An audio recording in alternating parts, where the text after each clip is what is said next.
É um prazer maravilhoso estar com vocês nesta noite.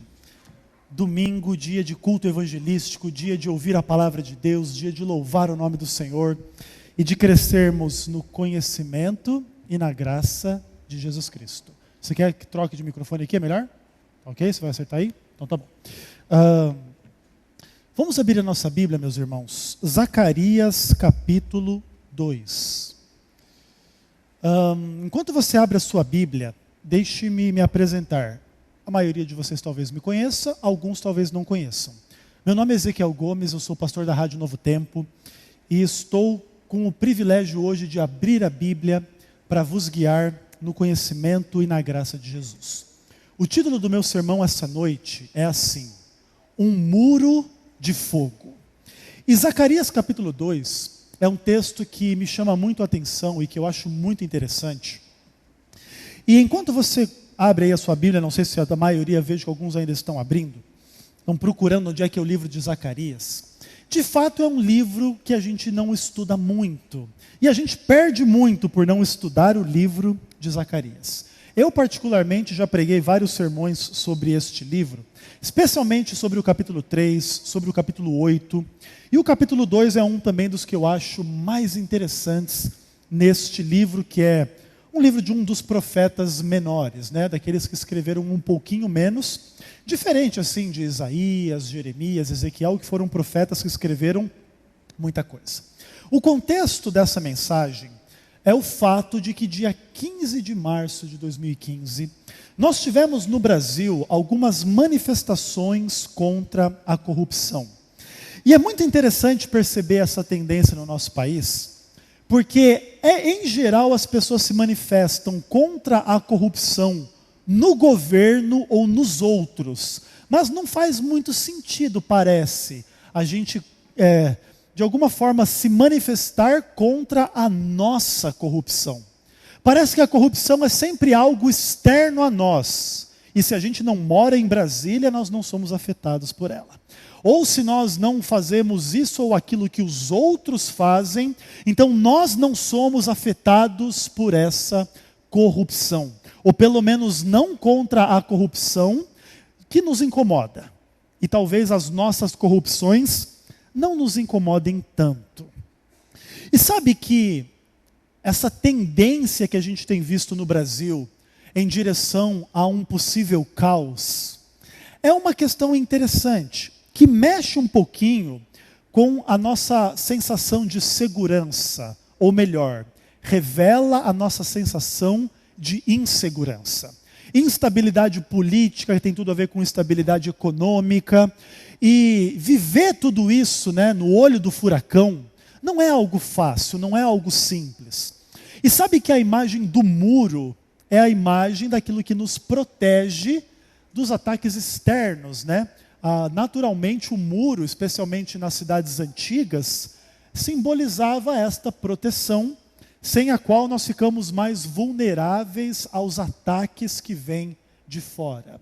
E hoje nós vamos falar de um muro de fogo, que há de nos proteger, tem nos protegido e continuará a fazê-lo até que Cristo venha. E assim com a Bíblia aberta em Zacarias capítulo 2, eu te convido a fazer mais uma oração, para que Deus venha falar ao nosso coração nesta noite.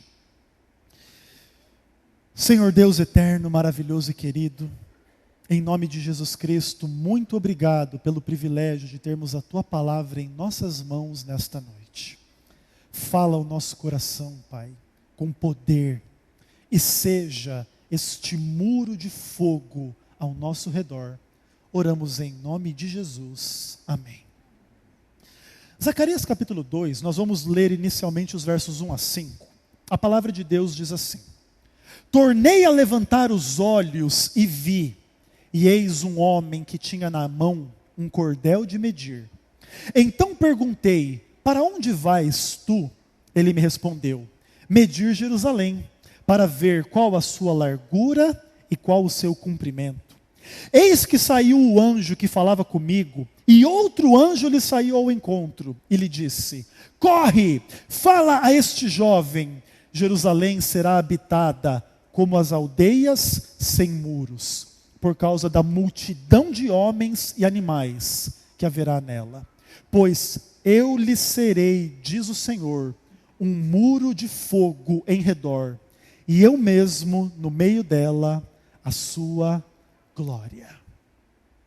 A imagem de Deus como um muro de fogo que nos protege daquilo que em tese poderia nos fazer mal, é a imagem da soberania de Deus. É a imagem da qualidade de Deus como aquele pai que protege o filho. E diferentemente dos pais humanos que às vezes não conseguem proteger os filhos, Deus consegue proteger os seus. Assim, se em algum momento os rumos do nosso país, do nosso mundo, da tua família, da tua empresa, os rumos deste mundo te parecerem incertos, se lembre do Deus Todo-Poderoso, que é um muro de fogo ao teu redor. Esse texto me lembra muito a experiência de Eliseu, quando ele tinha um ajudante que ficou meio preocupado quando Eliseu foi cercado por um exército na terra. E ali tinha um pouco daquela questão de que o profeta Eliseu, ele via os movimentos dos inimigos através do dom profético. Deus mostrava para ele, então, como que seriam as táticas dos inimigos. Israel conseguia se defender e vencer os inimigos. E aí chega uma hora que o profeta Eliseu vai ser encurralado para ser então morto, destruído, eliminado da face da terra. E o ajudante do Eliseu, quando ele vê esses movimentos humanos, ele fica preocupado. E aí Eliseu faz uma oração que é muito intrigante. Ele diz assim: Senhor, abre os olhos do moço. E a Bíblia nos diz, se eu não me engano é 1 Reis ou 2 Reis, que Deus abriu os olhos daquele moço e ele viu carros e carruagens de fogo ao redor de Eliseu. E aí tem aquela famosa frase: mais são os que estão conosco do que os que estão com eles. Dentro do sentido humano, parece que a corrupção vai vencer, parece que o pecado vai vencer, parece que Satanás é maior e mais forte dentro desse mundo. Mas se lembre, para cada um demônio tem 2 anjos do céu. E além disso, se houvesse somente um demônio e um anjo do céu, o anjo do céu sairia vitorioso dessa batalha. O livro do Apocalipse, no capítulo 20, diz que desceu um anjo do céu, amarrou Satanás e jogou ele aonde? No abismo. Um anjo de Deus acaba com o príncipe das trevas. Sabe por quê? Porque o amor é mais poderoso do que qualquer ódio. Porque a verdade é mais poderosa que qualquer mentira. Porque a realidade de Deus é mais poderosa do que qualquer realidade que venha do seu inimigo. O texto que nós lemos começa com uma imagem interessante. E Zacarias está em visão profética e ele vê aquilo que ele diz ser um homem com uma fita métrica, para ficar na nossa linguagem. E aí ele diz assim: o que você vai fazer com essa fita métrica? Eu vou medir a cidade de Jerusalém para ver qual que é o comprimento, qual que é a largura, etc. e tal. E no momento em que essa pessoa vai medir Jerusalém, né, se diz que é um homem, um anjo sai correndo para dizer assim: diga a esse jovem que está tentando medir Jerusalém, que a cidade será habitada como as aldeias sem muro. Porque vai ser tão grande a quantidade de gente em Jerusalém que não vai precisar de muro. Pelo menos não de muros físicos, não vai comportar a cidade. E aí Deus diz, né, porque eu vou ser o muro, um muro de fogo ao seu redor, e no meio dela a sua glória. Sabe que esse texto, ele tem algumas questões interessantes. Especialmente o uso que o livro do Apocalipse faz do texto de Zacarias. Não sei se você sabia disso, mas se você quiser entender de Apocalipse, você tem que estudar o Antigo Testamento. E o livro de Zacarias é um livro muito usado lá no livro do Apocalipse. Não tanto quanto os livros de Daniel, Ezequiel e Jeremias, que são usados mais no Apocalipse, mas tem algumas imagens interessantes lá do Apocalipse, tiradas do texto de Zacarias. Vou dar alguns exemplos para vocês. Todos vocês já ouviram falar dos 4 cavaleiros do Apocalipse? Com certeza. Mesmo que você não seja um profundo estudioso ou estudiosa do Apocalipse, você já ouviu falar desse texto, dessas imagens, os 4 cavaleiros. E eles são tirados, então, do livro de Zacarias, que vai falar desses 4 cavalos, cada um tem uma cor, outro tem outra, etc. Você vê uma dependência literária muito interessante. Outra coisa, quando a Bíblia chama a Babilônia de uma mulher, uma prostituta iníqua, isso também tem uma imagem muito interessante no livro de Zacarias, quando se tira uma tampa de uma caixa e se vê ali uma mulher sentada. E aí o Zacarias pergunta, que mulher é essa? E aí o anjo responde, esta é a iniquidade. E aí se faz um juízo, porque em um só dia eu vou tirar a iniquidade desta terra. Quem falando? Deus, não o pastor Ezequiel. Agora, é interessante, né, essas imagens do Apocalipse retirados do livro de Zacarias. De qualquer forma, no texto que a gente leu hoje, nós temos uma referência no Apocalipse, é o Apocalipse capítulo 11.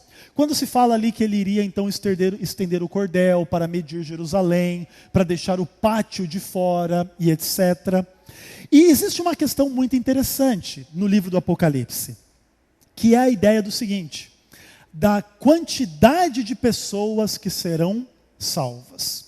A gente olha para a corrupção no Brasil, e a gente olha para a corrupção do brasileiro, e a gente começa a se questionar, como os discípulos questionaram a Jesus: Senhor, quem é que pode ser salvo nesse país? Você tem essa dúvida? Bom, se você não tem, talvez você deveria ter, especialmente porque você está incluído nessa dúvida, né? De alguma forma, se nós estamos questionando a salvação dos brasileiros, estamos questionando a minha e a sua salvação também. Não é só a salvação da Dilma, ou do Aécio, ou de X ou Y. É de todos nós. E é interessante que, aparentemente, em primeira instância, existe uma resposta que nos desanima e depois uma resposta que nos alivia. A primeira resposta que desanima alguns é que os salvos serão 144 mil. E deu, acabou. E essa imagem do livro do Apocalipse, de vez em quando, gera algum tipo de polêmica. E aí, esse número é literal, ele é simbólico, e por quê? E a grande questão que a gente entende é que é um número simbólico por várias razões, não porque a gente quer forçar o texto a dizer que tem mais salvos do que de fato tem, para dar a ilusão das pessoas que, não, fica tranquilo, tem espaço para você também. Porque o próprio texto nos permite dizer isso. Lá em Apocalipse 7, lá em Apocalipse 14, quando se fala dos 144 mil, se fala das 12 tribos de Jacó, das 12 tribos de Israel. E se você vai para a história do mundo, essas tribos já se perderam há muito tempo. De forma que não tem nem mesmo condições históricas do texto ser literal. Já não tem mais tribo de Issacar, Zebulon, Benjamim, Naftali, etc. e etc. De forma que a única chance para o texto ser verdade é o texto ser simbólico. Além disso, o número 144 mil é claramente um símbolo. 12 vezes 12 vezes 1000. Que é realmente um número muito interessante. 12 filhos de Jacó, 12 apóstolos de Jesus Cristo, vezes 1000. Na verdade, o número 144 mil se refere a uma grande multidão que ninguém sequer pode contar. É conforme o próprio livro do Apocalipse, no capítulo 7, vai nos dizer, é a grande multidão. E, no final das contas, um e outro serão o mesmo grupo, olhado sob perspectivas diferentes. Agora, quando a gente olha para o Brasil, nós somos quase 200 milhões de pessoas. E aí fica a pergunta, são muitos os que são salvos? São muitos os que estão escapando da corrupção? E quando se questiona sobre a condição do Brasil e a salvação do brasileiro, e você faz essa pergunta para Jesus, a Bíblia diz assim, os discípulos perguntaram a Jesus, sendo assim, quem é que pode ser salvo? Alguém lembra da resposta de Jesus? Isso é impossível aos homens, mas o que é impossível para o homem é possível para Deus. E é interessante isso. Deus, ele fala uma verdade bem paradoxal. É impossível que o brasileiro seja salvo. Para o brasileiro isso é impossível, mas para Deus tudo é possível.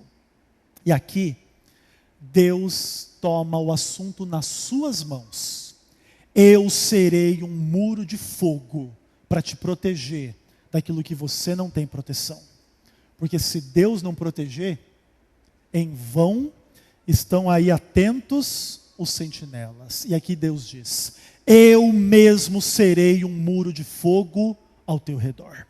Então, se de alguma forma você tem estado com medo do teu futuro, em função da corrupção no Brasil, ou na tua empresa, ou na tua família, ou no teu coração, confie naquele que é maior do que a corrupção do Brasil e do ser humano.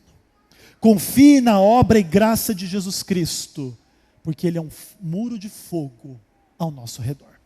Agora, essa revelação divina, Deus como esse homem que protege, esse ser que nos protege, deve gerar uma resposta humana. E a gente termina lendo então Zacarias capítulo 2, do verso 6 até o verso 13. A segunda parte do capítulo. E aqui existem algumas questões muito interessantes sobre a resposta do ser humano que entendeu essa proteção de Deus. Mesmo em meio ao fim do mundo, mesmo em meio à corrupção política, mesmo em meio a situações ruins e complicadas na família, na empresa, onde quer que seja. Se você entendeu que Deus está com você para a salvação, Deus pede algumas respostas, e vamos dar uma olhadinha no texto. O texto começa com uma expressão, né? Ei, ei. É como se fosse um clamor, né? Ei, você! Fugi agora da terra do norte, diz o Senhor. Porque vos espalhei como os quatro ventos do céu, diz o Senhor. Reia, salva-te, ó Sião, tu que habitas com a filha. Pois assim diz o Senhor dos exércitos, para obter ele a glória, enviou-me às nações que vos despojaram. Porque aquele que tocar em vós, toca na menina do seu olho. Porque eis aí, agitarei a mão contra eles, e eles virão a ser presa daqueles que os serviam. Assim saberei vós que o Senhor dos exércitos é que me enviou. Canta e exulta, ó filha de Sião, porque eis que venho e habitarei no meio de ti, diz o Senhor. Naquele dia, muitas nações se ajuntarão ao Senhor e serão o meu povo. Habitarei no meio de ti, e saberás que o Senhor dos exércitos é que me enviou a ti. Então o Senhor herdará a Judá como a sua porção na terra santa, e de novo escolherá Jerusalém. Cale-se toda a carne diante do Senhor, porque ele se levantou da sua santa morada. Se você acha que a corrupção no Brasil está num nível insuportável, olha para a corrupção da Babilônia. E a Babilônia histórica, a respeito da qual Zacarias escreve, acrescentava a corrupção política, a escravidão, o terrorismo, a violência extrema. Seria como o Estado Islâmico aí que alguns estão pintando como a encarnação do terror, reinando sobre a face da terra. Nada está tão ruim que não possa piorar. A gente, tem essa impressão que a situação está muito ruim. Eu não vou dizer que está muito boa, não. Mas saiba que já esteve pior. E num contexto pior do que o que a gente vive, Deus faz algumas declarações impressionantes, maravilhosas. Fujam da terra do norte. E a terra do norte é o símbolo da terra do pecado. Quando Satanás se revolta contra Deus, o que é que ele diz? Subirei às mais altas nuvens, né? Serei semelhante ao Altíssimo, colocarei o meu trono nas extremidades do norte. Querendo indicar, né, essa posição onde habita o inimigo de Deus e as nações inimigas de Deus. Alguns tentam ver nessa imagem aquela briga de classes, né, entre hemisfério norte e hemisfério sul, querendo dizer que o hemisfério norte é mais corrupto do que o hemisfério sul. Essa não é uma boa aplicação, não, porque todos, à nossa maneira, somos pecadores corruptos, sejamos do norte ou sejamos do sul. De qualquer maneira, fugir da terra do norte significa abandonar aquela corrupção que habita no mundo. E aí, obviamente, vocês estão familiarizados com o chamado cristão para nós abandonarmos as coisas deste mundo. Obviamente, significando a corrupção e o pecado que há nesse mundo. Por isso entra a imagem da gente protestar, não simplesmente contra a corrupção dos outros lá em Brasília, mas protestarmos contra a corrupção do pastor Ezequiel aqui na igreja do Iguatemi. A protestar contra a corrupção de cada um de nós aqui em Porto Alegre. Quem sabe as nossas malícias, vaidades, orgulhos, transgressões, falta de amor e falta de fé. A própria Bíblia diz: você quer reclamar? Reclame dos seus próprios pecados. Que eu faça isso sobre os meus. Porque reclamar dos pecados da Dilma está bem facinho, né? Agora, a palavra do Senhor nos chama para uma experiência diferente. Abandonar aquilo que seja a corrupção que a gente condena no outro, em nós mesmos. A própria Bíblia nos disse: salva-te, ó Sião, tu que habitas no meio da Babilônia. É mais ou menos a imagem do salve-se quem puder. Salvem-se da corrupção, se vocês puderem. E o texto é muito interessante. Ele fala para a gente fugir, para a gente se salvar. Agora, quantos de vocês já viram alguém fugindo, cantando? O texto nos diz: canta e exulta, ó filha de Sião, porque eu vou voltar e eu vou habitar no meio de ti. Inclusive uma imagem muito parecida com o livro do Apocalipse, né? Deus será a glória no meio de nós, eu serei a sua glória.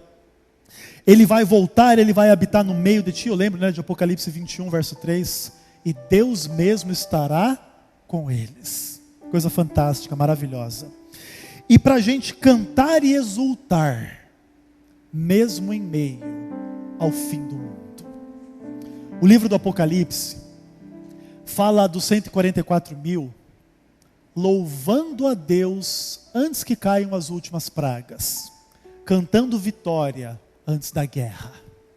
E é muito interessante isso, diante do que Jesus fez por nós, onde Ele pagou o preço das nossas corrupções, e da corrupção de todo ser humano na face da terra. Por causa do que Ele fez, Deus pode ser um muro de fogo em meu redor e ao seu redor. A própria Bíblia vai dizer isso em outras palavras, né? O anjo do Senhor acampa ao redor dos que o temem e os livra. Portanto, não tenha medo da ira de Satanás, nem da ira dos homens.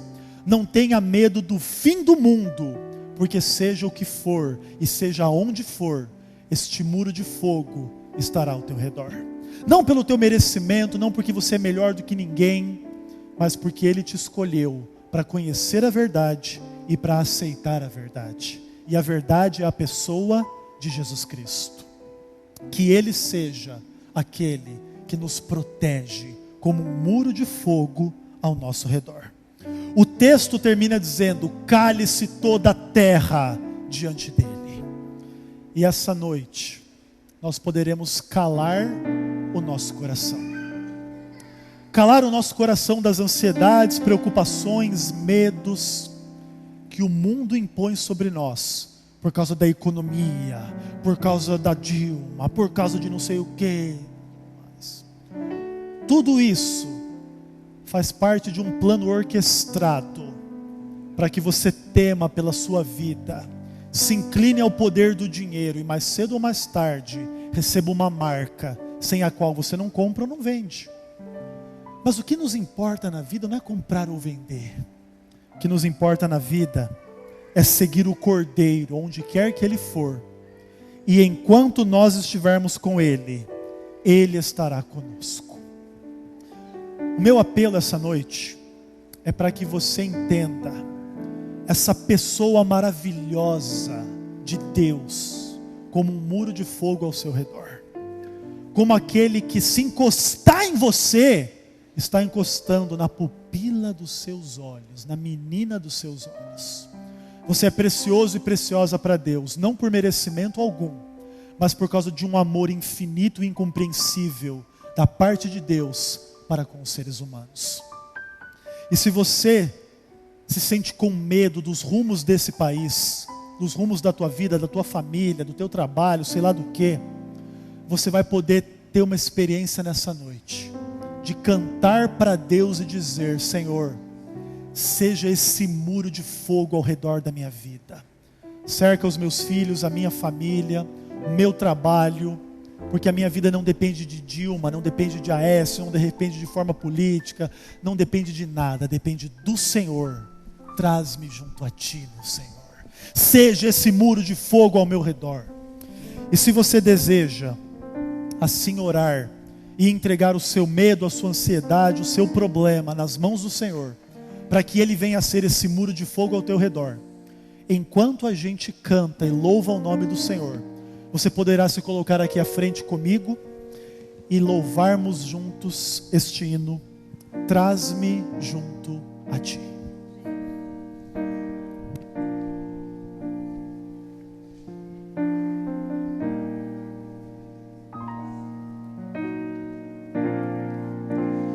Traz-me junto a Ti,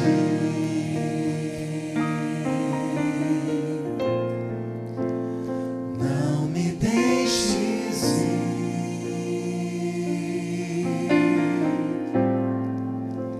entrego tudo a Ti, Senhor, para desfrutar do Teu amor.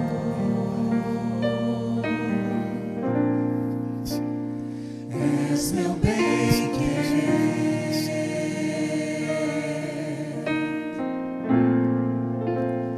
não há mais ninguém,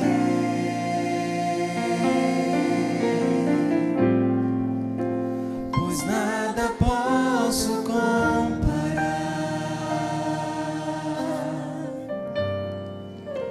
com Teu abraço a me embalar.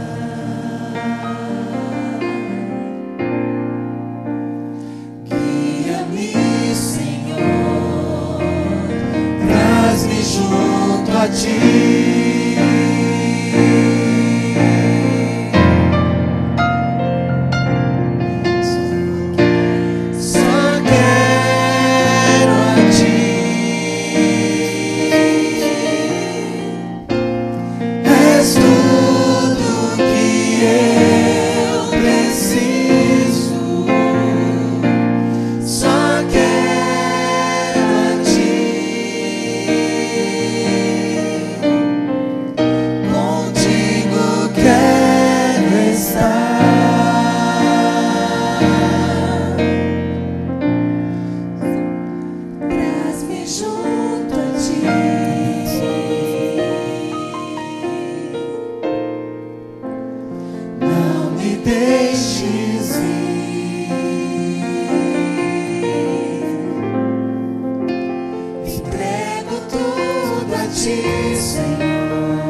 junto a ti.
Em nome de Jesus Cristo, muitíssimo obrigado, porque o Senhor tem sido um muro de fogo ao nosso redor, Senhor.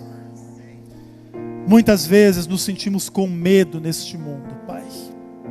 Às vezes temos medo em função da saúde, do dinheiro, da família, daquilo que o futuro nos reserva. Mas não queremos olhar somente para o futuro de uma perspectiva humana, Senhor. Nós queremos olhar para a Tua soberania, para a Tua graça e para o Teu poder. E para o fato de que o Senhor reina sobre a nossa vida, Senhor. Pai, toma a vida de cada um em Tuas mãos. Seja um muro de fogo ao nosso redor para proteger a nós, a nossa família, a Tua igreja, nos 4 cantos da terra, Pai. E que o Senhor nos prepare para tudo que vamos viver e sofrer neste mundo, até o dia da nossa morte, ou se não vamos morrer, até o grande dia da volta do Senhor Jesus, Pai. Senhor, cuida desse país. Nós não clamamos somente pela corrupção lá em Brasília, lá no Congresso, lá na Câmara, lá fora. Nós queremos clamar e protestar contra a nossa corrupção e pedir o Teu perdão nessa noite, Senhor. Se temos tido vaidade, mentira, orgulho, problemas com isso ou com aquilo, e cada um de nós conhece os seus próprios pecados, que o Senhor perdoe a nossa corrupção e transforme a nossa vida, e assim transforme a vida desse país, Senhor.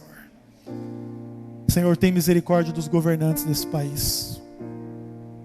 Tem misericórdia de cada um deles, desde a presidente da República, todos os senadores, deputados, todos os líderes desse país, também dentro do setor da produção, do consumo, do serviço, das crianças, das famílias, de tudo. Toma tudo em Tuas mãos e venha destruir a obra do pecado e de Satanás na nossa vida, Senhor. Prepara-nos para a Tua grande volta, e até lá que possamos cantar e louvar o Teu nome de todo o nosso coração. Traz-nos sempre para perto de Ti e salva-nos para o Teu reino, em nome de Jesus. Amém.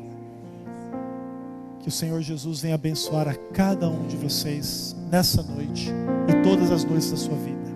Se você precisa tomar uma decisão ao lado de Jesus, não deixe para amanhã, não deixe para depois. Entregue a sua vida, tome a decisão do batismo. Seja fiel e seja feliz pela graça do Senhor Jesus. Vamos terminar o culto louvando o Senhor. Se você nesta noite entendeu que o poder só vem de uma pessoa e só vem do alto, você é livre para adorar a este Deus com alegria, com entusiasmo no coração, porque Deus não merece menos do que isso de cada um de nós. Uma boa semana a todos. Deus seja com cada um. Queremos te pedir, Senhor, Teu poder.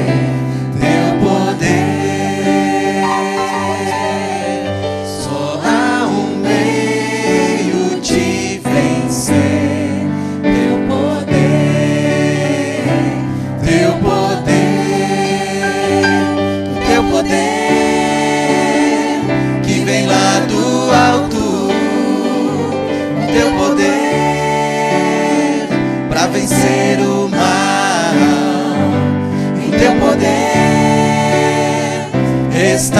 nossa esperança, concede o teu poder.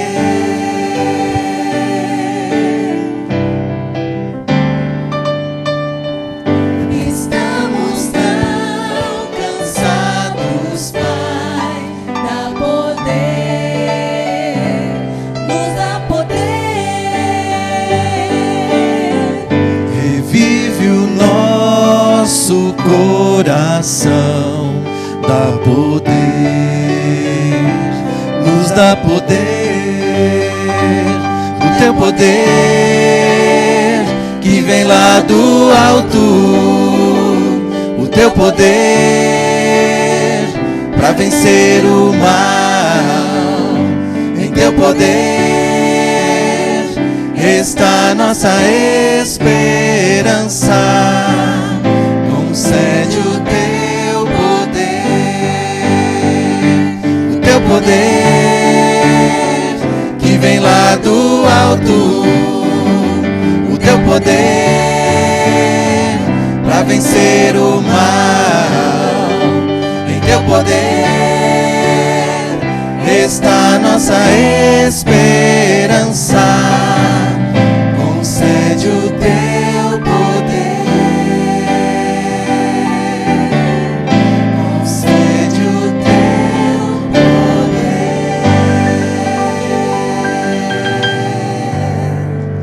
Amém. Deus seja louvado. O pastor estará à porta se despedindo, e uma boa semana a todos vocês, na companhia do nosso Senhor Jesus Cristo.